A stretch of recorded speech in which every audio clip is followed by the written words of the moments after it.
চীনের কাছ থেকে যুদ্ধ বিমান কিনছে বাংলাদেশ, চুক্তির খসড়া প্রস্তুত। ব্রিফিংয়ে তথ্য উপদেষ্টা। হাসিনা ইস্যুতে ভারতের দায় এড়ানোর চেষ্টা দেখছেন তথ্যমন্ত্রী।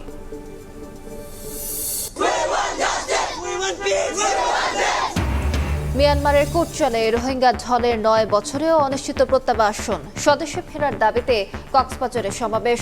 সংকট সমাধানে চীনকে পাশে পাওয়ার অপেক্ষায় বাংলাদেশ। ব্রিটিশ নাগরিকত্ব প্রত্যাহার করে প্রতিমন্ত্রী হয়েছেন হুমায়ুন কবির। সংবিধান মেনেই শপথ জানালেন আইনমন্ত্রী। বাগেরহাটে গুমের অভিযোগ নিয়ে তদন্তের ঘোষণা। ৫ সেপ্টেম্বর শাপলা চত্বর থেকে ৬ দাবিতে ১১ দলের লং মার্চের প্রস্তুতি। গণরায় প্রতিষ্ঠায় সংগ্রামের ঘোষণা। নতুন করে ফ্যাসিবাদের উত্থান হতে না দেওয়ার হুঁশিয়ারি। এবং হোসেন মোহাম্মদ এরশাদের সাবেক স্ত্রী বিদিশা সিদ্দিক রাজধানীর গুলশান থেকে গ্রেফতার। ১৮ বছর আগের প্রতারণার মামলায় ২ বছরের সাজাপ্রাপ্ত আসামি।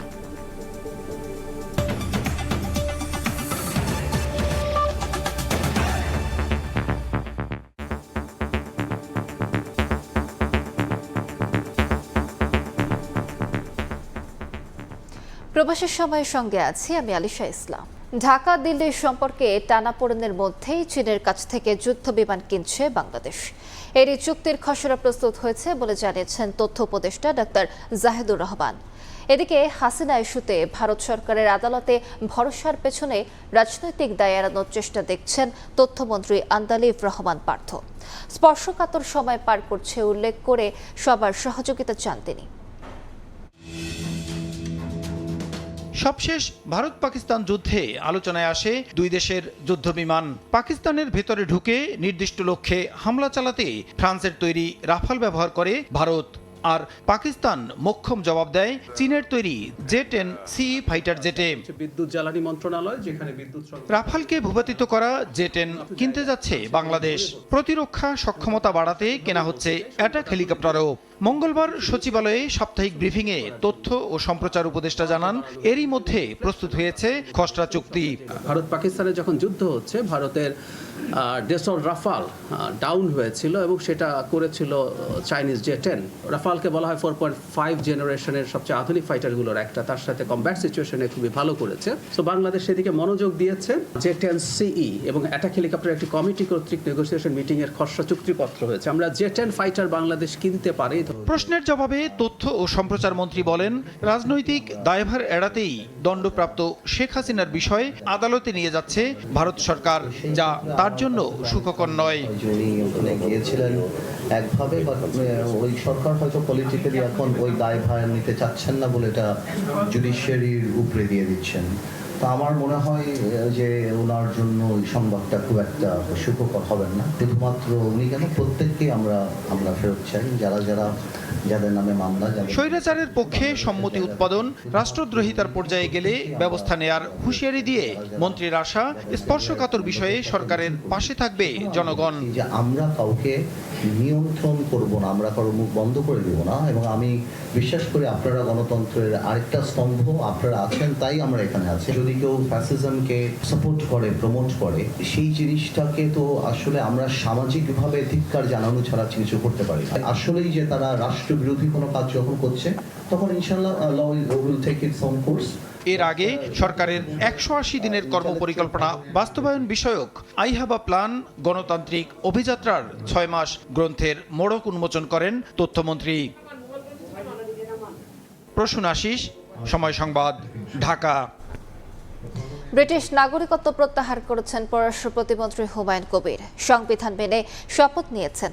এক্ষেত্রে আইনের ব্যত্যয় ঘটেনি বলে জানিয়েছেন আইনমন্ত্রী মোহাম্মদ আসাদুজ্জামান। বলেন বাগেরহাটে কোস্টগার্ডের বিরুদ্ধে গুমের অভিযোগ তদন্ত করা হবে। প্রসূন আশিসের আরও একটি report. I don't think there is anybody, that will question my Bangladeshism and my stand. Moinuddin Fakhruddin jalaa utse tar amar lagi. দ্বৈত নাগরিকত্ব ইস্যুতে সাংবাদিকদের প্রশ্নের জবাবে সোমবার এভাবেই প্রতিক্রিয়া জানান পররাষ্ট্র প্রতিমন্ত্রী হুমায়ুন কবির। স্পষ্টভাবে উত্তর না দিয়ে জিয়ে রাখেন প্রশ্ন। এর পরদিন মঙ্গলবার সচিবালয়ে সমাজ কল্যাণ মন্ত্রণালয় আয়োজিত অনুষ্ঠানে বিষয়টি নিয়ে গণমাধ্যম কর্মীদের প্রশ্নের মুখে পড়েন আইনমন্ত্রী। বলেন, ব্রিটিশ নাগরিকত্ব প্রত্যাহার করেছেন পররাষ্ট্র প্রতিমন্ত্রী হুমায়ুন কবির। সংবিধান অনুযায়ী শপথ নিয়েছেন, এক্ষেত্রে আইনের কোনো ব্যত্যয় ঘটেনি। আইনি ভাষায় বলেন, এটাকে বলে ডিমিং ক্লজ। যখন শপথ দেওয়া হয়েছে আমরা সাংবিধানিকভাবে দিয়েছি, ব্যত্যয়ের কোনো কিছু ঘটেনি। সুতরাং আমরা যা করেছি সাংবিধানিকভাবে করেছি। বাগেরহাটে কোস্টগার্ডের বিরুদ্ধে গুমের অভিযোগ স্বাধীনভাবে তদন্ত করা হবে উল্লেখ করে আইনমন্ত্রী বলেন, দেশে আইনি সহায়তা পাওয়া প্রতিটি মানুষের মৌলিক অধিকার। বাগেরহাটে একটা গুমের ঘটনার অভিযোগ এসেছে কোস্টগার্ডের বিরুদ্ধে, সেটা ইন্ডিপেন্ডেন্টলি তদন্ত হবে। ভিকটিম ফ্যামিলিগুলো যে ওখানে সরকারি স্থাপনায় হামলা করেছে তার জন্য মামলা হয়েছিল। 12 জন সম্ভবত আসামি ছিলেন, তাদের আইনজীবী দেওয়ার ক্ষমতা ছিল না। 24 ঘন্টার মধ্যে তাদেরকে আইনজীবী দিয়ে তাদের জামিনের ব্যবস্থা আমরা করেছি। আমরা মনে করি প্রত্যেকটা মানুষের লিগ্যাল এইড পাওয়ার অধিকার, মানবাধিকার এবং মৌলিক অধিকার দুটোই। একই অনুষ্ঠানে সমাজ কল্যাণ মন্ত্রী ডাক্তার এজেডএম জাহিদ হোসেন বলেন, অবহেলিত শ্রেণীর অধিকার যেন ক্ষুণ্ণ না হয় সে লক্ষ্যেই নানা উদ্যোগ নিচ্ছে সরকার। শিশু নির্যাতন বলেন, নারী নির্যাতন বলেন, অথবা দুস্থ মানুষ সে তার বিচার পাচ্ছে না বা তার প্রতি কোনো অন্যায় আচরণ হচ্ছে, সেই সহযোগিতা নেওয়ার তাদের ক্ষমতা নাই। সেইটা রাষ্ট্রের দায়িত্ব।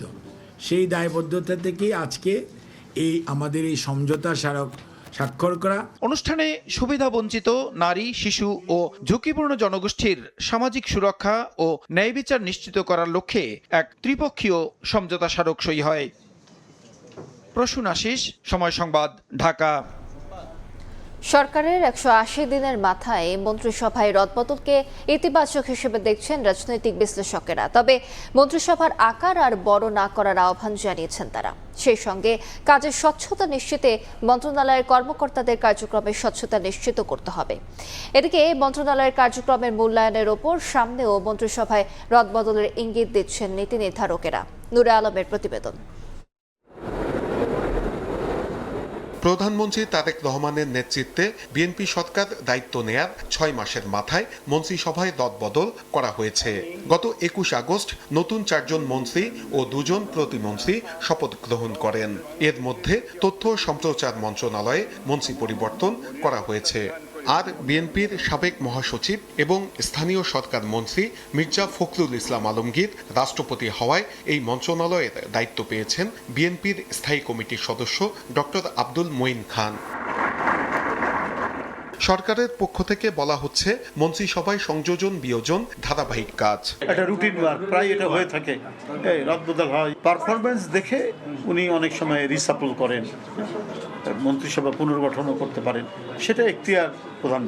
এদিকে এই পরিবর্তনের পরে মন্ত্রিসভার সদস্য সংখ্যা এখন 51 জন। মন্ত্রিসভার বাইরে প্রধানমন্ত্রীর উপদেষ্টা আছেন 11 জন। মন্ত্রিসভার এই পরিবর্তনকে সরকারের 6 মাসের কর্ম মূল্যায়ন হিসেবে দেখছেন রাজনৈতিক বিশ্লেষকরা। তারা বলছেন, নিয়মিতভাবে মন্ত্রণালয়গুলোর কার্যক্রমের মূল্যায়ন করতে হবে। মাননীয় প্রধানমন্ত্রী জনাব তারেক রহমান যে স্টাইলে গভর্নমেন্ট পরিচালনা করছেন তার মধ্যে কয়েকটা দিক খুব স্পষ্ট। একটা হলো জবাবদিহিতার মাত্রাটা অনেক হাই, তিনি জবাবদিহিতা নিশ্চিত করতে চান। তবে একটা জিনিস মনে রাখতে হবে, কাকে কোন মন্ত্রণালয়ে দিচ্ছেন, কেন দিচ্ছেন এবং কাকে কোন কী কারণে চেঞ্জ করছেন, এটার জন্য আসলে স্ট্যান্ডার্ড নির্ধারিত থাকে।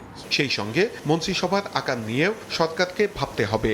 স্বৈর শাসনের সময় সীমাহীন লুটপাটের কারণে অর্থনৈতিক অবস্থা ভালো না, তাই সরকারের কোষাগারের উপর যেন চাপ না পড়ে সেদিকে নজর রাখার আহ্বান বিশেষজ্ঞদের।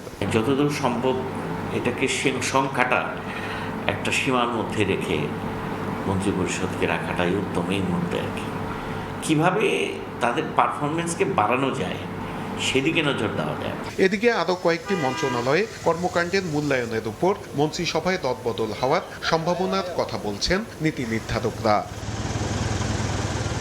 সরকারের যেসব পরিকল্পনা রয়েছে সেগুলোর সফল বাস্তবায়ন করতে হলে মন্ত্রণালয়ের কর্মকর্তাদের কার্যক্রমের স্বচ্ছতা ও জবাবদিহিতা নিশ্চিত করতে হবে। সেই সঙ্গে যোগ্য ও মেধাবীদের গুরুত্বপূর্ণ জায়গায় পদায়ন করতে হবে বলছেন বিশেষজ্ঞরা। নূরে আলম, সময় সংবাদ, ঢাকা। মিয়ানমারের জাতিগত নিধনের মুখে 9 বছরেও হয়নি রোহিঙ্গা গণহত্যার বিচার ও প্রত্যাবাসন দাবিতে কক্সবাজারে মঙ্গলবার সমাবেশ করেছেন ভুক্তভোগীরা। নিরাপদ ও মর্যাদাপূর্ণ প্রত্যাবাসনের দাবি জানান রোহিঙ্গারা। দাবি পূরণে বিশ্ববাসী কার্যকর উদ্যোগ না নিলে এবার নিজেদের সিদ্ধান্তে স্বদেশে ফিরতে প্রস্তুত বলে জানান তারা। মোহাম্মদ ফরজের ক্যামেরায় বিস্তারিত জানাচ্ছেন সুজয়উদ্দিন রুবেল। স্বদেশে ফিরতে চাই, ন্যায় বিচার নিশ্চিত করো স্লোগানে মুখর উখিয়া ও টেকনাফের 33টি রোহিঙ্গা আশ্রয় শিবির। সকাল থেকে দলে দলে ক্যাম্পের শেড থেকে বেরিয়ে রাস্তায় নামেন হাজারো রোহিঙ্গা। কর্মসূচিতে অংশ নেন শিশু থেকে শুরু করে তরুণ ও বয়স্করা। বৃষ্টি উপেক্ষা করে বিভিন্ন প্ল্যাকার্ড ও ব্যানার হাতে মিছিল নিয়ে উখিয়ার বর্ধিত ক্যাম্প 4-এর ফুটবল মাঠে জড়ো হন তারা। ব্যানারে ফুটে ওঠে 2017 সালের আগস্টে মিয়ানমারের জান্তা বাহিনীর হাতে রোহিঙ্গাদের উপর চালানো নির্যাতনের চিত্র।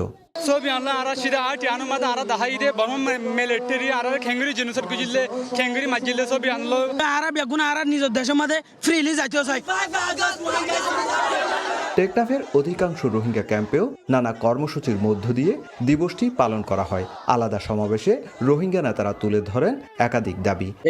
সারা দুনিয়ার ওয়ালরে দিয়ে দিই আল্লাহ যদি আর বিচারকান গরিয়র যদি মায়ামা মাছ যাইবাল্লা এখন ফিরে যাইবাল্লা চাই আল্লাহ আরারে এরা আইনে মুসলমানের দেশম্বার তাই কি হিসাবে আর আস্তর দিয়ে শুকুরি আদারও ইয়ানোর বিচারকান সারা ওয়ালর দিছাম স্যার আর দেশত আর নিরাপত্তা যাইতাম স্যার আর সমাজের রাশন মাথার উড়ে লই সেফটি সিকিউরিটি ইনসিওর করি আর কারো জমিনের মাঝে আর জমিনের আর গরর আর যাইম ইনশাআল্লাহ আর তুল বেকুল ফুরাই গিয়ে মগর আর ইমন নরা আর এনজয় বাতো আর খেঙ্গরে নিজরা বাসিয়রে নিজর দেশত ওয়াফে যাইম বহুত দিন আর তো প্ল্যান প্রোগ্রাম দিবা আসি বইলা আর সিগারেট প্ল্যান তাহলে আর দেশত তারা ওয়াফে যাইম বহুত দিবে আর নিজরা ডিসিশন আর যাইম বই।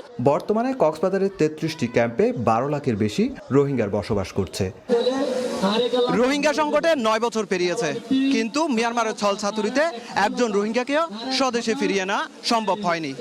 তাই আজকের এই দিনে রোহিঙ্গাদের একটাই দাবি, দ্রুত সময়ের মধ্যে স্বদেশে যেন ফিরিয়ে নেয় তাদেরকে, তা বিশ্ববাসী বাস্তবায়ন করবে। উখিয়ার কুতুবালন ক্যাম্প থেকে সুজাউদ্দিন রুবেল, সময় সংবাদ, Cox's Bazar.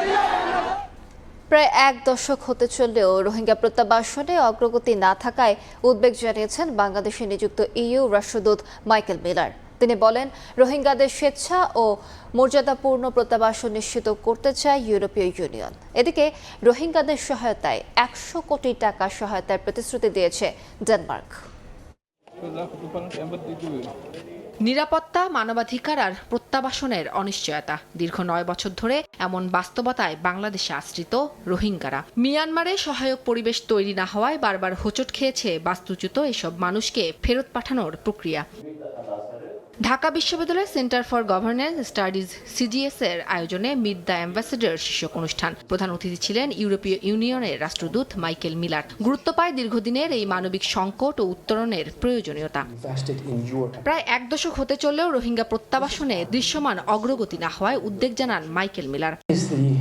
Sadly, the 9th anniversary of the Rohingya refugee crisis. I need to mention that we are a major humanitarian actor in Bangladesh. Since the beginning of the crisis in 2017, the EU has provided more than €500 million in support, and this year we have more than €50 million in assistance contracts ongoing for development purposes, for humanitarian needs, and also for accountability for the crimes committed against the Rohingya.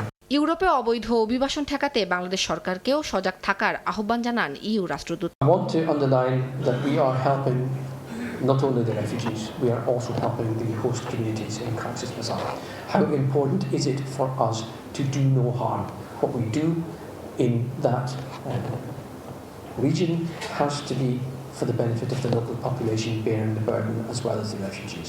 We do believe in doing no harm.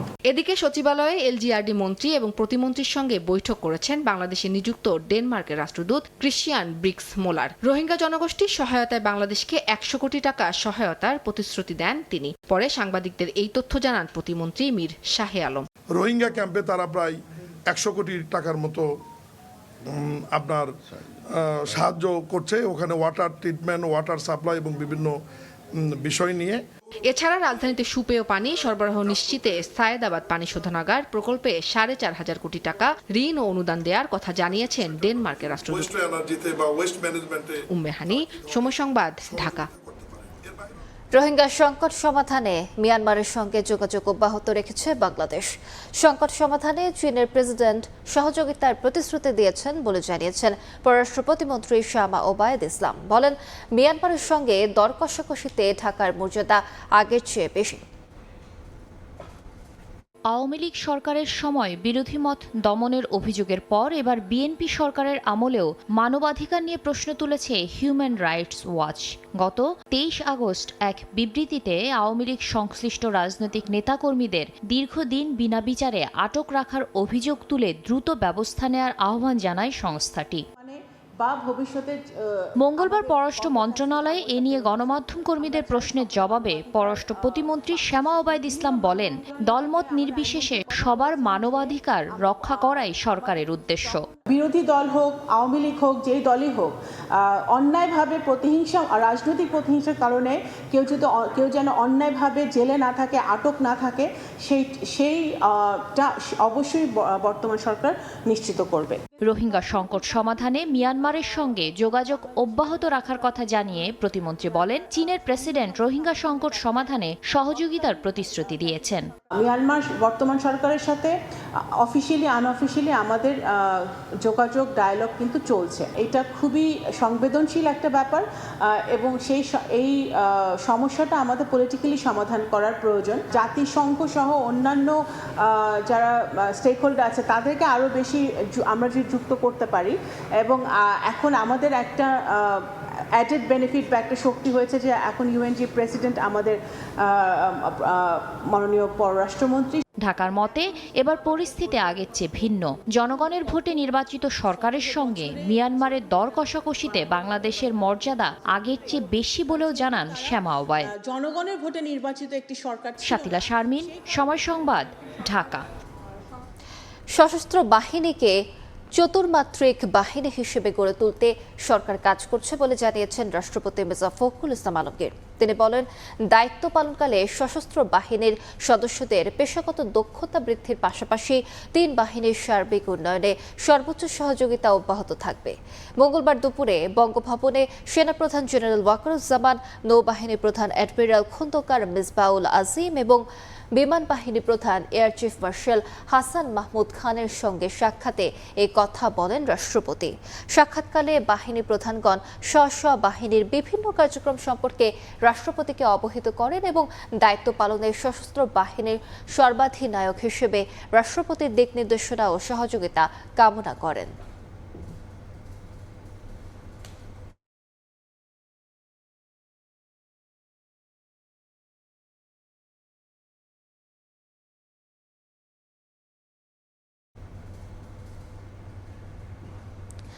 সাম্যের ভিত্তিতে ন্যায় ও ইনসাফের সমাজ এবং রাষ্ট্র গঠনে মহানবী সাল্লাল্লাহু আলাইহি ওয়াসাল্লামের আদর্শ অনুকরণের বিকল্প নেই। মঙ্গলবার সন্ধ্যায় বায়তুল মুকাররমে ঈদে মিলাদুন্নবী উপলক্ষে 15 দিন ব্যাপী অনুষ্ঠান উদ্বোধন করে এ কথা বলেন রাষ্ট্রপতি মির্জা ফখরুল ইসলাম আলমগীর। গণতন্ত্র, সুশাসন, ন্যায় বিচার ও মৌলিক অধিকার রক্ষায় সবাইকে ঐক্যবদ্ধ হওয়ার আহ্বান জানান রাষ্ট্রপতি। 12ই রবিউল আওয়াল বিশ্বনবী হযরত মুহাম্মদ সাল্লাল্লাহু আলাইহি ওয়াসাল্লামের জন্মদিবস।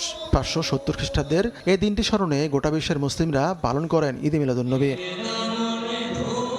প্রতি বছরের মতো এবারও বাংলাদেশে পালিত হচ্ছে ঈদে মিলাদুন্নবী। এই উপলক্ষে 15 দিনব্যাপী নানা ধর্মীয় অনুষ্ঠানের আয়োজন করেছে ইসলামী ফাউন্ডেশন। মঙ্গলবার সন্ধ্যায় বায়তুল মুকাররমে সিরাতুন্নবী সাল্লাল্লাহু আলাইহি ওয়াসাল্লামের অনুষ্ঠানমালার উদ্বোধন করেন রাষ্ট্রপতি মির্জা ফখরুল ইসলাম আলমগীর। তিনি বলেন, মহানবীর দেখানো পথ মানবজাতির জন্য এখনো প্রাসঙ্গিক। মহানবী সাল্লাল্লাহু আলাইহি ওয়াসাল্লামের মাধ্যমে আল্লাহ তাআলা সার্বজনীন, চিরন্তন ও পূর্ণাঙ্গ জীবন বিধান, তার মাধ্যমে মানব জাতির শান্তি, ন্যায়, সাম্য, ভ্রাতৃত্ব ও মানবিকতার রূপম বিধান ও আদর্শ ইসলাম ধর্মকে পরিপূর্ণতা দান করে। ইসলামী সংস্কৃতির সঙ্গে আমাদের জাতীয় জীবনের সম্পর্ক অত্যন্ত গভীর। শহীদ রাষ্ট্রপতি জিয়া রহমান সেই অনুভূতির প্রতি সম্মান জানিয়ে সংবিধানের প্রস্তাবনায় বিসমিল্লাহির রহমানির রহিম সংযোজন করেন। বাংলাদেশ সাম্প্রদায়িক সম্প্রীতির দেশ উল্লেখ করে রাষ্ট্রপতি বলেন, বিভেদ বা হিংসা কোনো জাতিকে শক্তিশালী করে না। অতীতের কর্তৃত্ববাদ, ফ্যাসিবাদ ও অন্যায় যেন আর কখনো ফিরে না আসে, সেজন্য রাসূলুল্লাহ সাল্লাল্লাহু আলাইহি সাল্লামকে অনুসরণ করে এবং ধর্মের শান্তি, ন্যায় ও সম্প্রীতির মর্মবাণীকে হৃদয়ে ধারণ করে গণতন্ত্র, ন্যায় বিচার, সুশাসন ও মানুষের মৌলিক অধিকার রক্ষায় আমাদের ঐক্যবদ্ধ থাকতে হবে। এবারের ঈদে মিলাদুন্নবী উপলক্ষে হামদনাথ কিরাত মাহফিল ছাড়াও ইসলামী বইমেলার আয়োজন করেছে ইসলামী ফাউন্ডেশন। হাতিকুর রহমান তমাল, সময় সংবাদ, ঢাকা। পবিত্র ঈদে মিলাদুন্নবী উপলক্ষে দেশবাসী সহ সমগ্র মুসলিম উম্মাহকে শুভেচ্ছা জানিয়েছেন প্রধানমন্ত্রী তারেক রহমান। মঙ্গলবার সন্ধ্যায় প্রধানমন্ত্রীর ভেরিফাইড ফেসবুক পেজে পবিত্র মিলাদুন্নবী উপলক্ষে এক পোস্টে শুভেচ্ছা জানান তিনি। হযরত মুহাম্মদ সাল্লাল্লাহু আলাইহি ওয়াসাল্লামের সুবহান জীবন আদর্শ ও সুন্নাহ অনুসরণ করে ব্যক্তি ও সমাজ জীবনে সত্য, ন্যায়, সাম্য, ভ্রাতৃত্ব ও মানবিকতার চেতনাকে আরও সুদৃঢ় করার আহ্বান জানান প্রধানমন্ত্রী। বর্তমান বিশ্ব নানা সংকট ও চ্যালেঞ্জের মধ্য দিয়ে অতিক্রম করছে উল্লেখ করে প্রধানমন্ত্রী বলেন, এমন সময়ে মহানবী সাল্লাল্লাহু আলাইহি ওয়াসাল্লামের শান্তি, ন্যায়, সহমর্মিতা, ক্ষমা ও মানবিকতার শিক্ষা অত্যন্ত প্রাসঙ্গিক।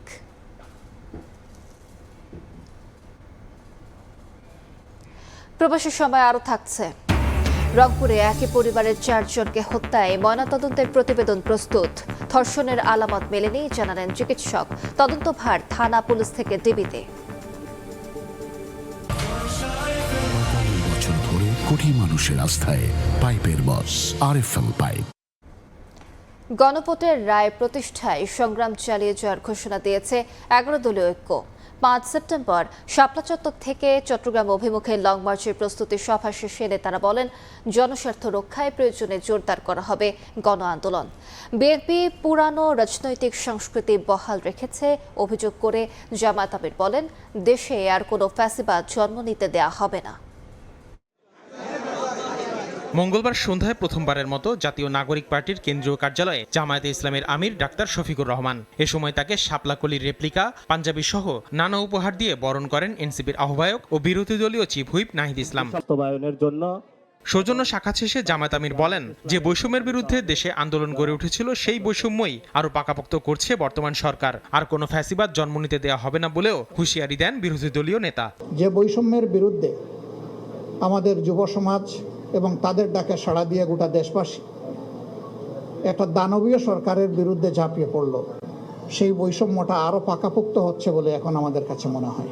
বাংলাদেশে নতুন আর একটা ফেসিবাদ আমরা কায়েম হতে দেব না ইনশাআল্লাহ। এ সময় বিরোধী দলীয় চিফ হুইপ নাহিদ ইসলাম বলেন, গণবিরোধী নানা নীতি গ্রহণ করতে চাচ্ছে সরকার। এতে বাধা দিতে সব রাজনৈতিক দল ও সামাজিক সংগঠনগুলোকে ঐক্যবদ্ধ হওয়ার আহ্বান জানান তিনি। তারা যে গণবিরোধী নীতিগুলো নিচ্ছে, আপনারা জানেন যে এই যে গোমের আইন তারা করছে, মানবাধিকার কমিশনের আইন তারা আগের আইনের থেকেও দুর্বল আইন করছে, অর্থাৎ ফ্যাসিবাদী ব্যবস্থাকে তারা টিকিয়ে রাখার চেষ্টা করছে সরকার। ফলে আমাদেরকে গণতান্ত্রিক শক্তিগুলোকে, বাংলাদেশের পক্ষের শক্তি, ইসলামের পক্ষের শক্তিগুলোকে আমাদেরকে ঐক্যবদ্ধ হতে হবে। এর আগে সকালে রাজধানীর মগবাজারে জামায়াতের কেন্দ্রীয় কার্যালয়ে সংবাদ সম্মেলন করে 11 দলীয় ঐক্য।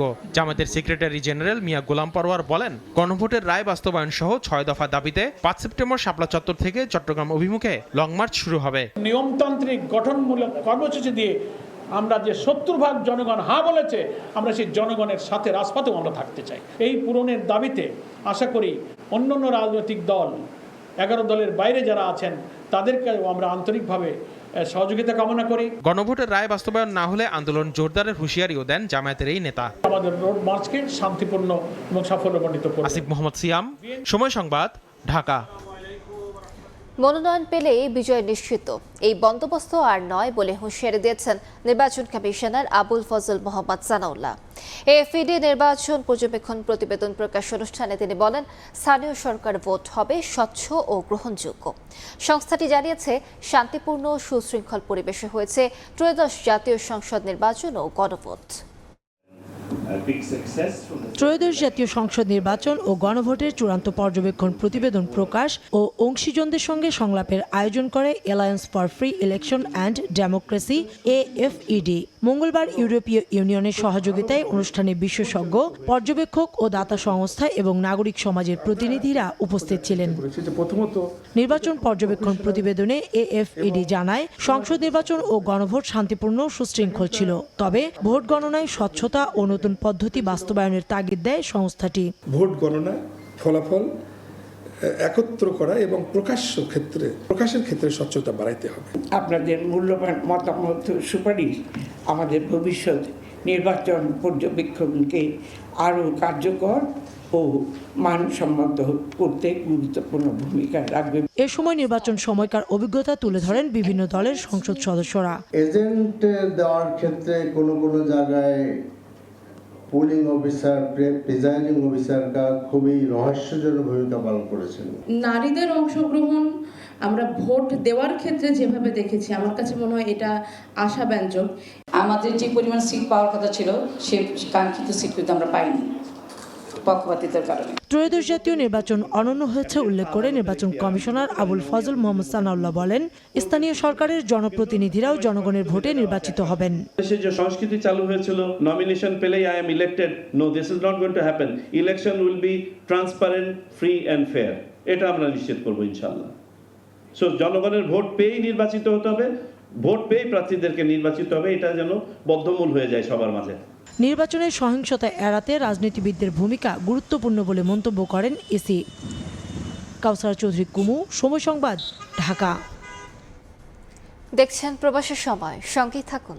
4 দশকে ফোবানা 40তম ফোবানা কনভেনশন আগামী 4, 5 ও 6 September. Venue Holiday Inn resort, Kissimmee by the parks, Florida. আরও তথ্যের জন্য ভিজিট করুন www.orlandofobana.com। বাঙালি উৎসবে মেতে ওঠো বাংলাদেশ।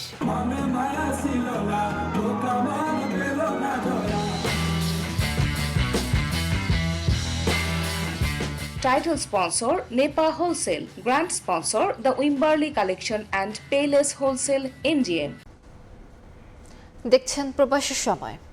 প্রতারণা মামলায় সাবেক রাষ্ট্রপতি হুসেন মোহাম্মদ এরশাদের সাবেক স্ত্রী বিদিশা সিদ্দিককে গ্রেফতার করেছে পুলিশ। মঙ্গলবার রাত 8:30টার দিকে রাজধানীর গুলশানের একটি রেস্টুরেন্ট থেকে তাকে গ্রেফতার করা হয় বলে জানান ঢাকা মেট্রোপলিটন পুলিশের গুলশান বিভাগের উপ পুলিশ কমিশনার। জানান 55 বছর বয়সী বিদিশা সিদ্দিক একটি প্রতারণার মামলায় ওয়ারেন্টভুক্ত আসামি ছিলেন। এই মামলায় তার 2 বছরের সাজা হয়েছিল।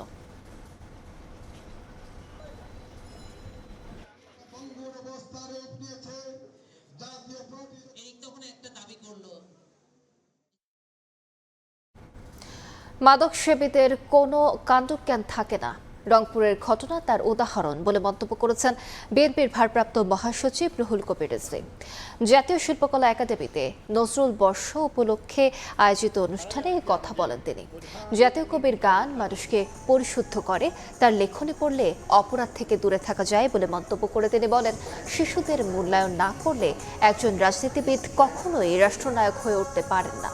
পরে নজরুল বর্ষ উপলক্ষে সাংস্কৃতিক পরিবেশনায় অংশ নেয় শিশু কিশোররা।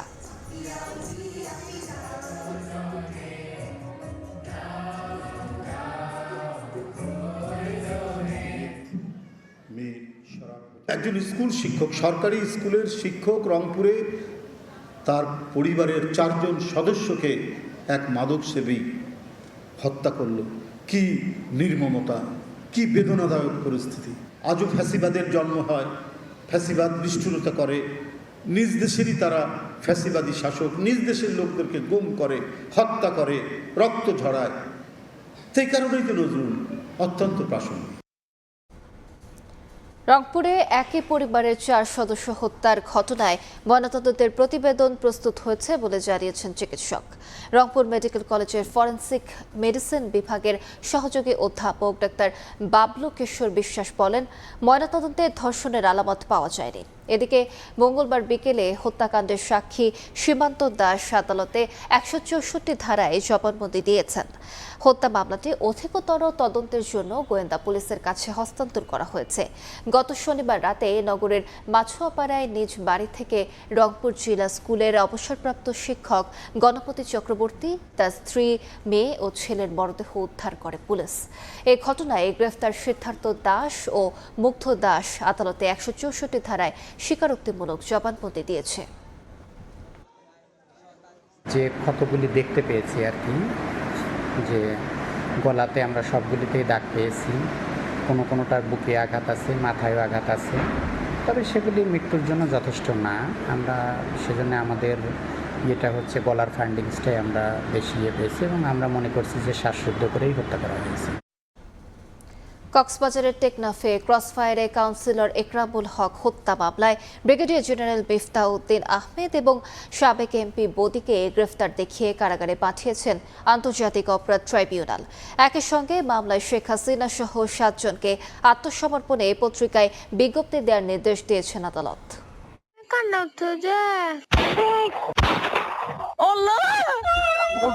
6 বছর আগের সেই রাতে ওপার থেকে আসা ছোট মেয়ের অবুঝ আকুতি আর একরামুল হকের কান্নার আওয়াজ স্তব্ধ করে দিয়েছিল পুরো দেশকে।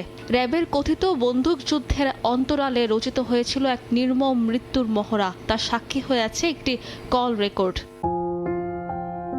টেকনাফ পৌরসভার তৎকালীন কাউন্সিলর একরামুল হককে সেদিন ক্রসফায়ারের আড়ালে হত্যা করা হয়েছিল বলে শুরু থেকেই দাবি ছিল স্বজনদের। গণ অভ্যুত্থানে পট পরিবর্তনের পর অবশেষে ট্রাইব্যুনালে গড়িয়েছে সেই বিচার। এ মামলায় 26 জুলাই আন্তর্জাতিক অপরাধ ট্রাইব্যুনাল 2-এ শেখ হাসিনা সহ 11 জনের বিরুদ্ধে অভিযোগ আমলে নিয়ে 8 জনের বিরুদ্ধে গ্রেফতারি পরোয়ানা জারি করেন আন্তর্জাতিক অপরাধ ট্রাইব্যুনাল 2। মঙ্গলবার এই হত্যা মামলায় ব্রিগেডিয়ার জেনারেল মিফতাউদ্দিন আহমেদ ও সাবেক এমপি বদিকে গ্রেফতার দেখিয়ে কারাগারে পাঠালেন আন্তর্জাতিক অপরাধ ট্রাইব্যুনাল 2। সেই সাথে এই মামলায় পলাতক ক্ষমতাচ্যুত প্রধানমন্ত্রী শেখ হাসিনা সহ 7 জনকে আত্মসমর্পণের জন্য পত্রিকায় বিজ্ঞপ্তি প্রকাশের নির্দেশ দিয়েছেন ট্রাইব্যুনাল। আমাদের মাননীয় সংসদ সদস্য এদিন গুমের মামলায় বিচারের অগ্রগতি জানতে ট্রাইব্যুনালে আসেন মায়ের ডাকের সমন্বয়ক সানজিদা ইসলাম তুলি। চিফ প্রসিকিউটর তাদের জানান, আওয়ামী লীগ সরকারের আমলে 250 জনের গুমের ঘটনার তদন্তের গতি বাড়াতে 5 জন বিশেষ তদন্ত কর্মকর্তা কাজ করছে। বিচ্ছিন্ন গুম যেগুলি, সেগুলো কিন্তু আপনার হয়তো অন্য আইনে যেতে পারে বা অন্য আইনে বিচারের প্রশ্ন উঠতে পারে। সমস্ত ঘটনাগুলো কিন্তু ওয়াইড স্প্রেড এবং সিস্টেমেটিকভাবে হয়েছে, একই প্যাটার্নে হয়েছে এবং সবগুলোর ভিকটিমের সদস্যদেরকে কিন্তু এখন পর্যন্ত পাওয়া যায়নি। 5 জন ইনভেস্টিগেটিং অফিসার এই টোটাল বিষয়টা ইনভেস্টিগেশন করছেন। স্বয়ং চিফ প্রসিকিউটর থেকে শুরু করে আমাদের অন্যান্য প্রসিকিউটর তারা এটা সমন্বয় করছেন। রাজনৈতিক বিবেচনায় গুমের তদন্ত বা বিচার না করা হয় সে অনুরোধ জানান মায়ের ডাকের সমন্বয়ক। দলমত নির্বিশেষে সবার জন্য কাজ করতে হবে। সাবিনা মজুমদার, সময় সংবাদ, ঢাকা। তরুণরাই আন্দোলনের মাধ্যমে দেশকে ফ্যাসিবাদ মুক্ত করেছে বলে মন্তব্য করেছেন স্বাস্থ্যমন্ত্রী সাখাওয়াত হোসেন। মঙ্গলবার বিকেলে স্বাস্থ্য মন্ত্রণালয়ের সভাকক্ষে জুলাই আন্দোলনে পুলিশের গুলিতে নিহত গৃহায়ন ও গণপূর্ত মন্ত্রণালয়ের সহকারী সচিব গোলাম রাজ্জাকের ছেলে নাসিব হাসান রিয়ানের আত্মার মাগফিরাত কামনায় দোয়া ও আলোচনা সভায় কথা বলেন মন্ত্রী। বলেন, 24শে জুলাই রিয়ানের মতো তরুণরাই সব বাধা উপেক্ষা করে আন্দোলনে নেমেছিল। 24-এর 5 অগাস্ট বিকেলে আদাবর থানার সামনে পুলিশের গুলিতে নিহত হয় নাসিব হাসান রিয়ান। স্বৈরাচার সরকার বিরোধী আন্দোলনে সেই স্বৈরাচারের যে নেত্রী, তাকে দেশ থেকে পলায়ন করতে জনতা বাধ্য করেছে এবং সে পলায়ন করেছে। সেই কৃতিত্ব এই রিয়ানদের, কাজে আজকে তাকে শ্রদ্ধার সাথে স্মরণ করি। দেশে কাঠ পুড়িয়ে তৈরি ইটের ভাটা থাকা যাবে না। থাকলে সংশ্লিষ্ট স্থানের ডিসি, ইউএনও ও পরিবেশ সংশ্লিষ্টদের জবাবদিহি করতে হবে বলে জানিয়েছেন পরিবেশ বোর্ড ও জলবায়ু পরিবর্তন মন্ত্রণালয়ের প্রতিমন্ত্রী শেখ ফরিদুল ইসলাম।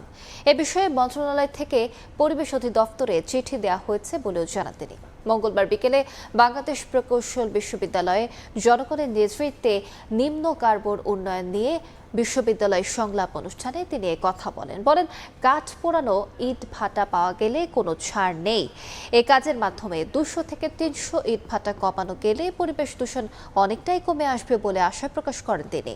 শব্দ দূষণ, বায়ু দূষণ রোধে আইন প্রয়োগের পাশাপাশি ব্যক্তি পর্যায়ের সচেতনতা জরুরি বলেও মন্তব্য করেন তিনি। অর্থের সঠিক ব্যবহার, লাভ, সক্ষমতা, পরিবেশ এই 4টি বিষয়ের উপর বিবেচনা করে সরকার বিভিন্ন খাতে বিনিয়োগ করছে বলে জানান প্রতিমন্ত্রী। 1 নম্বর হচ্ছে ভ্যালু ফর মানি, 2 নম্বর হচ্ছে প্রফিটেবিলিটি, 3 নম্বর হচ্ছে এমপাওয়ারমেন্ট, 4 নম্বর হচ্ছে এনভায়রনমেন্ট। তবে আমরা এই 4টা যদি ঠিক থাকে সেখানে আমরা ইনভেস্টমেন্টে যাচ্ছি। আমরা পরিবেশ উদ্যোগ থেকে সিডি দিয়েছি 64 ডিস্ট্রিক্টে যে কোথাও যদি আমরা কাঠ পোড়ানো ইনভার্টার পাই তাহলে আমরা ছাড় দেব না। যদি আমরা কোথাও পাই তাহলে ওই জেলার ডিসি, ইওনো এবং আমাদের যে পরিবেশ যিনি থাকবেন 3 জনকে জবাবদিহি করতে হবে। দেখছেন প্রবাসী সময়। গ্যাসের চাপ কিছুটা বাড়লেও পাম্পে কমেনি দুর্ভোগ। 2 থেকে 3 ঘন্টা অপেক্ষার পর মিলছে সিএনজি। স্বস্তি নেই বাসা বাড়িতেও। অনেক এলাকায় অধিকাংশ সময় জ্বলছে না চুলা। দ্রুত সংকট নিরসনে কার্যকর উদ্যোগ নেয়ার দাবি ভুক্তভোগীদের। পাম্পে এখনো যানবাহনের দীর্ঘ লাইন, তবে কিছুটা কমেছে ভোগান্তি। মঙ্গলবার রাজধানীর ফিলিং স্টেশনে গ্যাসের চাপ বাড়ায় কমেছে যানবাহন চালকদের অপেক্ষার সময়। 5-6 ঘন্টার পরিবর্তে এখন থেকে 2 থেকে 3 ঘন্টায় মিলছে জ্বালানি। আগের চেয়ে আজকে একটু ভালোই হয়েছে, কিন্তু গ্যাসের সংকট তো কমতেছে না। গ্যাসের চাপটা আরো কঠিন ছিল, এখন মোটামুটি উন্নত হয়েছে। তবে আমাদের কষ্ট তো সারাক্ষণই অফিস টাইমে অফিসে যাইতে পারি না। আজকে 1 ঘন্টা লাগছে, আজকে প্রেশার একটু ভালো। পাম্পে কিছুটা স্বস্তির বাতাস মিললেও উল্টো চিত্র বাসাবাড়িতে। বিভিন্ন এলাকায় দিনের অধিকাংশ সময় জ্বলছে না চুলা। বিকল্প উপায়ে রান্নাবান্নায় বাড়তি খরচের পাশাপাশি দুর্ভোগ পৌঁছেছে চরমে। আমাদের বাসায় অলমোস্ট 2 মাস ধরে গ্যাস নেই, আর রান্নাবান্না টোটালি এখন ইলেকট্রনিক্স ডিভাইসে চলছে। আমাদের বিদ্যুতের বিল প্রচুর আসছে, আমরা রিচার্জ করছি আর শেষ হয়ে যাচ্ছে। 2 মাস পর্যন্ত আমরা খুব কষ্ট করতে আসি, খুব দুর্ভোগ করতে আসি। একবেলা রান্ধি আর একবেলা রাঁধতে পারি না। দুপুরবেলা নাই, হয়তো রাত 12টার পরে আসছে, এরকম করে হয়তো দিনের রান্নাটা রাতেই করে রাখলো, এরকম করে কষ্ট করে চালাচ্ছিল। শুধু পাম্প নয়, আবাসিক খাতেও গ্যাস সরবরাহ স্বাভাবিক করার দাবি বাসিন্দাদের। মানিক মোহাম্মদ ওমর, সময় সংবাদ, ঢাকা। আগামী 1 সেপ্টেম্বর থেকে চাহিদা মতো টাকা তুলতে পারবেন একীভূত হওয়া 5 ব্যাংকের গ্রাহকরা। আমানতের ওপর থাকবে না কোনো ধরনের হেয়ার কাট। মঙ্গলবার ব্যাংকটির চেয়ারম্যান ও ব্যবস্থাপনা পরিচালকের সঙ্গে সাক্ষাতে এ নির্দেশনা দিয়েছেন গভর্নর মুস্তাকুর রহমান। প্রাথমিকভাবে সরকার ঘোষিত স্কিমের মাধ্যমে অর্থ ফেরত শুরু করলেও এবার সম্মিলিত ইসলামী ব্যাংকের লেনদেন পুরোপুরি সক্রিয় করার নির্দেশ দিয়েছেন বাংলাদেশ ব্যাংকের গভর্নর মুস্তাকুর রহমান।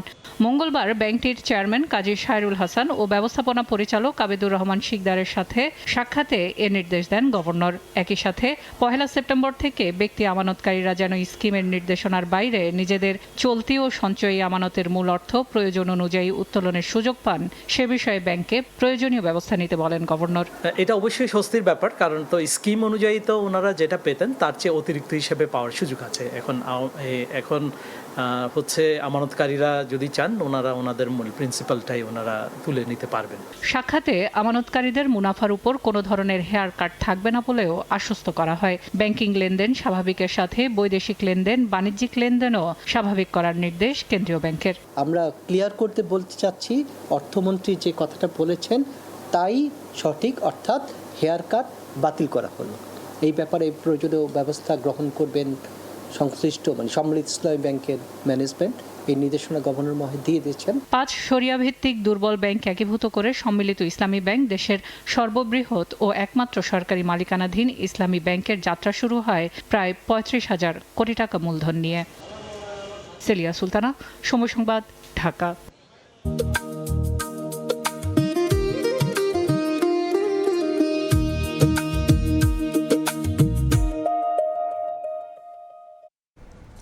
জুলাই অভ্যুত্থানের স্মৃতি, প্রেরণা ও মুক্তির আকাঙ্ক্ষা শিল্পের ভাষায় ফুটিয়ে তোলার আয়োজন ক্যানভাস 24 মুক্তির মোকাম। শিল্পকলা একাডেমির চারুকলা বিভাগের আয়োজনে এই আর্ট ক্যাম্পে দেশবরেণ্য শিল্পীদের সঙ্গে অংশ নেন তরুণ শিল্পীরা। রং তুলির আঁচড়ে কেউ তুলে ধরেছেন উত্তাল জুলাইয়ের চিত্র, কেউ বা ক্যানভাসে ফুটিয়ে তুলেছেন মানুষের স্বপ্ন, প্রতিবাদ আর মুক্তির আকাঙ্ক্ষা। ভিন্ন ভিন্ন ভাবনা আর শিল্প ভাষায় তৈরি এসব চিত্রকর্ম যেন ধারণ করছে জুলাই গণঅভ্যুত্থানের স্মৃতি ও সময়ের গল্প। ক্যানভাসে কখনো প্রতিবাদের ভাষা, কখনো স্বপ্নের রং, আবার কোথাও উঠে এসেছে মুক্তির আকাঙ্ক্ষা। শিল্পের এই বহুমাত্রিক প্রকাশে জুলাইয়ের দিনগুলোকে নতুন প্রজন্মের সামনে তুলে ধরার চেষ্টা করেছেন শিল্পীরা। আমার দেখা মনে হয়েছে যে শিল্পকলা এতদিন যত আর্ট ক্যাম্প হয়েছে সেখান থেকে এই প্রদর্শনী, এই আর্ট ক্যাম্পটার সিলেকশনটা, আর্টিস্ট সিলেকশন এবং কাজ সব জায়গা থেকে অনেক অন্যরকম। এটা খুব একটা দুঃখ গাথা, বেদনা যে ঢাকা শহরে সবাই ব্যালকনি থেকে, ছাদ থেকে, জানালা থেকে এই রাস্তায় রাস্তায় যে যুদ্ধ হয়েছে সেটা দেখেছে, মানুষকে রক্তাক্ত হয়ে পড়ে যেতে দেখেছে, গুলিবিদ্ধ হয়ে পড়ে যেতে দেখেছে। আন্দোলনের মাধ্যমে স্বৈরাচার সরকারকে যে দেশ থেকে বিতাড়িত করেছেন তারই ইতিহাস আজকের এই প্রদর্শনীর বিষয়। সংস্কৃতির এই নানা মাত্রিকতাকে বিশ্ব দরবারে তুলে ধরার কথা জানিয়ে সংস্কৃতি মন্ত্রী জানান, চারুশিল্পে বাংলাদেশে যে গ্রহণযোগ্যতা রয়েছে তা আরও বৃদ্ধি পাক, আরও উন্নত হোক সে লক্ষ্যে কাজ করছে সরকার। অত্যন্ত গুণগ্রাহী, মনোমুগ্ধকর আমাদের সেই চিত্রশিল্পটাকে আমি সেদিন উপভোগ করলাম। রাজধানীর শিল্প একাডেমিতে সোমবার শুরু হওয়া ক্যানভাস 24 মুক্তির মোকাম আর্ট ক্যাম্প ও প্রদর্শনী চলবে আগামী 10 সেপ্টেম্বর পর্যন্ত। ফাতেমাতুজ জোহরা, সময় সংবাদ, ঢাকা। প্রশ্ন ফাঁস ও নিয়োগে অনিয়মের অভিযোগে উত্তাল ভারতের বিহার। ৭০তম বিহার পাবলিক সার্ভিস কমিশন পরীক্ষা বাতিলের দাবিতে রাজপথে নেমেছে শত শত শিক্ষার্থী। মঙ্গলবার মুখ্যমন্ত্রীর বাসভবন অভিমুখে মিছিলে পুলিশ বাধা দিলে সংঘর্ষের ঘটনা ঘটে। চাকরির আশায় পরীক্ষা, আর সেই পরীক্ষাতেই প্রশ্ন ফাঁস ও অনিয়মের অভিযোগ। ক্ষোভের রাস্তায় নেমেছেন ভারতের বিহারের শত শত শিক্ষার্থী। মঙ্গলবার ৭০তম বিহার পাবলিক সার্ভিস কমিশন পরীক্ষা বাতিল সহ বিভিন্ন দাবিতে মিছিল নিয়ে এগিয়ে যেতে চাইলেই বাধা দেয় পুলিশ। এক পর্যায়ে ব্যারিকেড ভেঙে এগিয়ে যাওয়ার চেষ্টা করলে শুরু হয় সংঘর্ষ। আন্দোলনকারীদের অভিযোগ, সরকারি চাকরির নিয়োগ পরীক্ষায় প্রশ্ন ফাঁস ও অনিয়মের কারণে তাদের ভবিষ্যৎ অনিশ্চয়তার মুখে পড়েছে। একই সঙ্গে রাজ্যের বেকারত্বের সংকট নিয়েও ক্ষোভ রয়েছে তাদের। দাবি আদায়ে রাজ্যের মুখ্যমন্ত্রীর বাসভবন ও রাজভবনের দিকে যাওয়ার চেষ্টা করেন তারা। পরিস্থিতি নিয়ন্ত্রণে বিক্ষোভকারীদের উপর জলকামান ও লাঠি চার্জ করে পুলিশ। এরই মধ্যে বিপিএসসি এর এক কর্মকর্তার মন্তব্য ঘিরে নতুন করে ক্ষোভ তৈরি হয়েছে। সংবাদ সম্মেলনে আন্দোলনরত শিক্ষার্থীদের নিয়ে ওই কর্মকর্তার বক্তব্যের একটি ভিডিও ছড়িয়ে পড়ায় ক্ষোভ দেখা দেয়। শিক্ষার্থীদের নিয়ে প্রশ্ন করা হলে তাদের আদালতে যাওয়ার পরামর্শ দেন ওই কর্মকর্তা। শিউলি রোসা, সময় সংবাদ। বিশ্বখ্যাত প্রযুক্তি প্রতিষ্ঠান এনভিডিআর বিজ্ঞানী ও বাংলাদেশি বংশোদ্ভূত ডক্টর ইরফান আল হুসাইনের মৃত্যুর প্রকৃত কারণ উদ্ঘাটনে পূর্ণাঙ্গ ফরেনসিক অটোপসির দাবিতে লস অ্যাঞ্জেলেসে মানববন্ধন ও শোক সমাবেশ অনুষ্ঠিত হয়েছে। পরিবারের সদস্য ও সহপাঠীদের অভিযোগ, মৃত্যুর 25 দিন পরও তার মারা যাওয়ার কারণ এখনও স্পষ্ট নয়। হস্তান্তর করা হয়নি ইরফানের মরদেহ। যুক্তরাষ্ট্রের লস অ্যাঞ্জেলেস থেকে লস্কর আল মামুনের রিপোর্ট।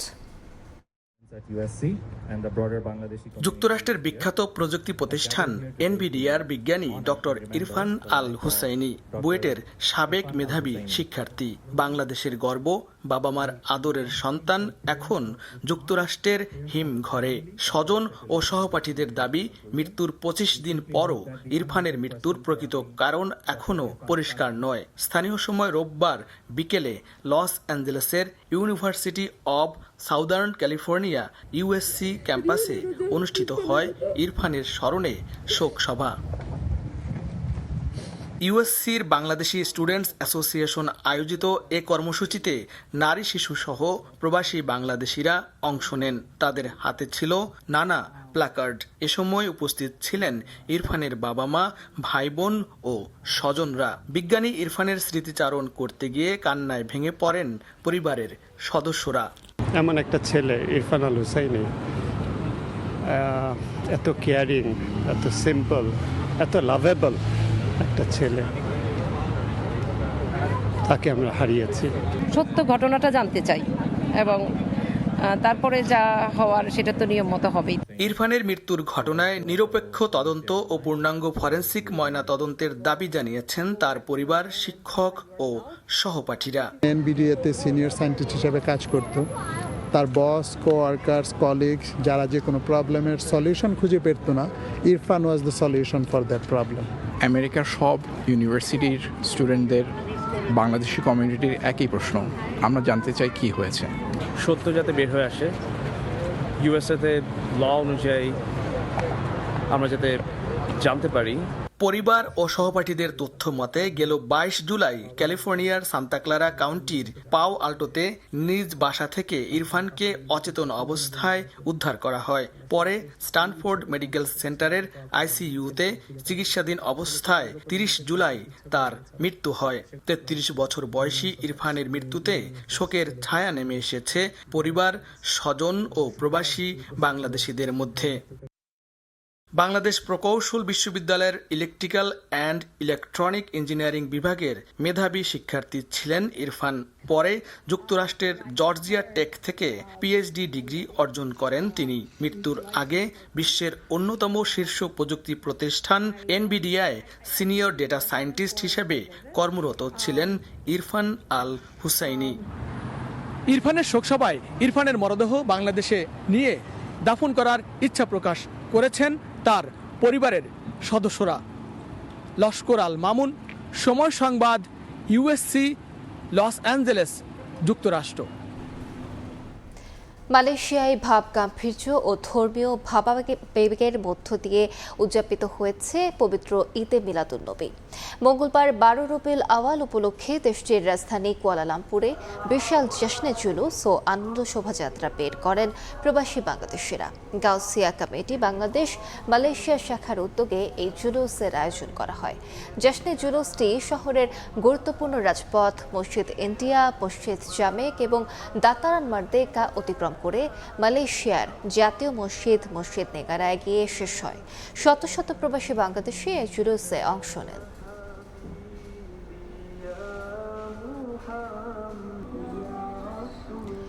ইন্দোনেশিয়ার বনভূমির দাবানলে প্রভাবে প্রতিবেশী দেশ মালয়েশিয়ায় বায়ু দূষণ পরিস্থিতি মারাত্মক রূপ নিয়েছে। পুরো দেশ জুড়ে ছেয়ে গেছে বিষাক্ত ধোঁয়া। রাওয়াক অঙ্গরাজ্যের 100টিরও বেশি স্কুল বন্ধ ঘোষণা করা হয়েছে। মালয়েশিয়া থেকে মোহাম্মদ আব্দুল কাদেরের রিপোর্টে বিস্তারিত। মালয়েশিয়ার পরিচিত স্কাইলাইন বিখ্যাত পেট্রোনাস টুইন টাওয়ার্স কিংবা কেএল টাওয়ার সবই এখন বিষাক্ত ধোঁয়াশার চাদরে ঢাকা। ইন্দোনেশিয়ার ভয়াবহ দাবানল এবং তীব্র এল নিনোর জোড়া আঘাতে মালয়েশিয়া জুড়ে ধোঁয়াশা পরিস্থিতি আশঙ্কাজনক রূপ নিয়েছে। আবহাওয়া কর্তৃপক্ষ জানিয়েছে আগামী কয়েকদিন এই পরিস্থিতির উল্লেখযোগ্য কোনো পরিবর্তনের সম্ভাবনা নেই। মালয়েশিয়ার air pollutant index management system পোর্টালের তথ্য মতে দেশের অন্তত 32টি অঞ্চলে বাতাসের মান অস্বাস্থ্যকর মাত্রায় পৌঁছেছে। পরিস্থিতির সবচেয়ে বেশি অবনতি ঘটেছে সারাওয়াক রাজ্যে। এছাড়া সেলাঙ্গোর রাজ্যের জোহান সেতিয়ায় 174 এবং শ্রী আমানে 166 বায়ুদূষণ সূচক রেকর্ড করা হয়েছে। ক্লাং ভ্যালি এবং পশ্চিম উপকূলীয় অঞ্চলের বাতাসের মান দ্রুত খারাপ হওয়ায় ধোঁয়াশাচ্ছন্ন এলাকার সংখ্যাও লাফিয়ে বাড়ছে। পরিস্থিতি গুরুত্ব বিবেচনা করে সারাওয়াক অঙ্গরাজ্যের 100টিরও বেশি স্কুল বন্ধ ঘোষণা করা হয়েছে। স্থানীয় কর্তৃপক্ষ চলতি সপ্তাহের বাকি দিনগুলোতেও ক্লাস বন্ধ রাখার নির্দেশ দিয়েছে। স্বাস্থ্য ঝুঁকি এড়াতে বাইরে বের হলে সর্বসাধারণকে মাস্ক ব্যবহারের পরামর্শ দিচ্ছে কর্তৃপক্ষ। মোহাম্মদ আব্দুল কাদের, সময় সংবাদ, কুয়ালালামপুর, মালয়েশিয়া। দেখছেন প্রবাসের সময়। অস্ট্রেলিয়া এসে আধিপত্য দেখে ম্যাচ জেতার পেছনে পেস ইউনিট বড় অবদান রেখেছে বলে মনে করেন ডারউইন টেস্ট জয়ের নায়ক হাসান মাহমুদ। সামনের দিনে বিশ্বের বড় দলগুলোর বিপক্ষেও ডমিনেট করে জয় পেতে চায় বাংলাদেশ। অস্ট্রেলিয়ায় এসে অনুশীলনে করা কাজগুলো সঠিকভাবে মাঠে কাজে লাগানোয় জয় পাওয়া সম্ভব হয়েছে বলেও মত হাসান মাহমুদের। অস্ট্রেলিয়া থেকে তারেক হাসান শিমুলের রিপোর্ট। অস্ট্রেলিয়ার মাটিতে অজিদের যেন তাদের নিজেদের ভাষায় জবাব দিয়েছে বাংলাদেশ। ব্যাট হাতে লড়াই আর বল হাতে একের পর এক আঘাত। ডারউইনের মারারা স্টেডিয়ামে বাংলাদেশের জয়ের গল্পের সবচেয়ে বড় উজ্জ্বল অধ্যায় হয়ে থাকবে পেসারদের দাপট। ম্যাকাইতে ব্যাটিং ব্যর্থতায় হারলেও পেসাররা তৈরি করেছিলেন লড়াইয়ের রসদ। নতুন বলে আগুন, পুরনো বলে নিয়ন্ত্রণ। পুরো ম্যাচ জুড়েই অস্ট্রেলিয়ার ব্যাটিংকে স্বস্তি দেয়নি বাংলাদেশের পেস আক্রমণ। হাসান মাহমুদের নেতৃত্বে তাসকিন আহমেদ, ইবাদত হোসেন তিন পেসারের আক্রমণে বারবার ভেঙেছে অস্ট্রেলিয়ার ব্যাটিংয়ের প্রতিরোধ। ডারউইনের ইতিহাস লেখার বড় অবদান পেসারদের দেখছেন হাসান মাহমুদ। এখানে ফাস্ট বোলারদের অনেক বড় অবদান আছে আমাদের ম্যাচ জিতার পিছনে, এবং as a fast bowling unit বলবো যে আমরা খুবই ভালো এবং খুবই কনফিডেন্ট ছিলাম এই সিরিজটার জন্য। লাইন লেন্থ, শৃঙ্খলা, অফ স্ট্যাম্পের বাইরে ধারাবাহিক চ্যালেঞ্জ আর সঠিক সময়ে আক্রমণাত্মক বাউন্সার অস্ট্রেলিয়ার কন্ডিশনকে এবার বাংলাদেশের পেসাররাই নিজেদের পক্ষে নিয়ে নিয়েছেন। এই আত্মবিশ্বাস টাইগারদের সাহস দিচ্ছে সামনের দিনে ভালো করার। সব বড় প্রতিপক্ষকে করতে চান নিজেদের শিকার। এটা আমাদের জন্য বলবো যে অনেক বড় একটা অর্জন, এবং আমরা ইনশাল্লাহ যত সময় ধরে এইসব কন্ডিশনে খেলবো, ডমিনেট করব এবং বড় বড় টিমের সাথে খেলবো। আশা করব যে সামনে আরো ম্যাচ জিতবো এবং আরো ডমিনেট করব।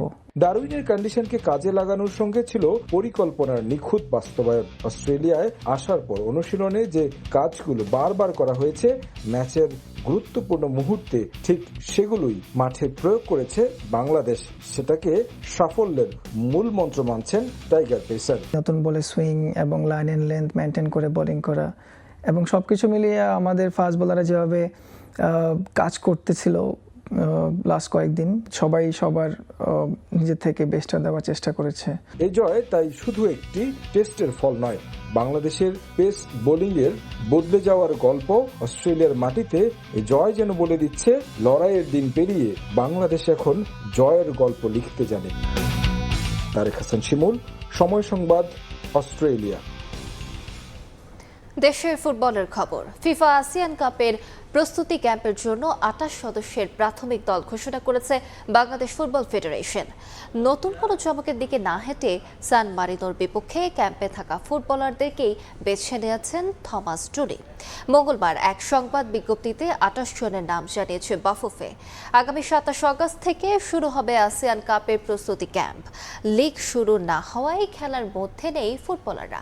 স্বাভাবিকভাবেই তাই প্রস্তুতির শুরুতে ফিটনেস নিয়েও বেশি কাজ করতে হবে কোচকে। তাই হয়তো নতুন কোনো মুখের দিকে হাত বাড়াননি থমাস টুলি, বরং নিজের চেনা এবং অভিজ্ঞ 28 জনকেই বেছে নিয়েছেন নিজের নতুন মিশনের জন্য। প্রাথমিক তালিকায় রাখা হয়নি কোনো বিদেশি ফুটবলারের নাম। মূলত ক্যাম্পের শেষ দিকে ফিফার উইন্ডো শুরু হলে একে একে দলের সঙ্গে যোগ দেবেন তারা। ফুটবলার নতুন কাউকে না নিলেও কোচিং প্যানেলে পরিবর্তন এনেছেন টুলি। ফুটবলারদের ফিটনেসের বিষয়ে সর্বোচ্চ গুরুত্ব দিয়ে ক্যাম্পে যুক্ত হবেন নতুন একজন ফিটনেস কোচ এবং ফিজিওথেরাপিস্ট। এ ছিল প্রবাসী সময়, সঙ্গে থাকুন সময়।